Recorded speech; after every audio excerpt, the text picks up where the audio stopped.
ഭൂമിയുടെ ഭാരം എത്രയാണെന്ന് 1500 കൊല്ലങ്ങൾക്ക് മുമ്പ് ആര്യഭട്ട എങ്ങനെയാ പറഞ്ഞത്? നാളെ മഴ വരുന്നു പറയുന്നു, പക്ഷെ വെയിലാ വരുന്നത്.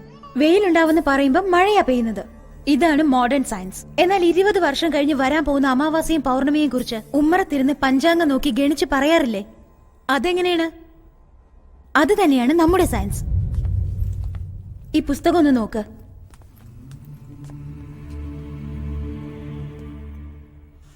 ഈ പുസ്തകത്തിനും എനിക്കും യാതൊരു ബന്ധവുമില്ല. എന്നാൽ നീയും ഈ പുസ്തകവും തമ്മിൽ നല്ലൊരു ബന്ധമുണ്ട്. ഇത് എഴുതിയത് ആരാന്ന് നിനക്കറിയാമോ? Great master Bodhidharma.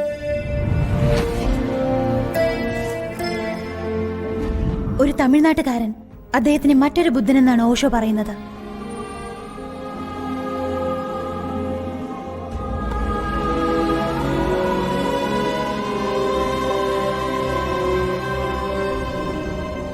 ഈ പുസ്തകത്തിൽ എന്താണുള്ളതെന്ന് അറിയുന്നതിന് മുമ്പ് ഇനിയൊരു സ്ഥലത്തേക്ക് പോകാം.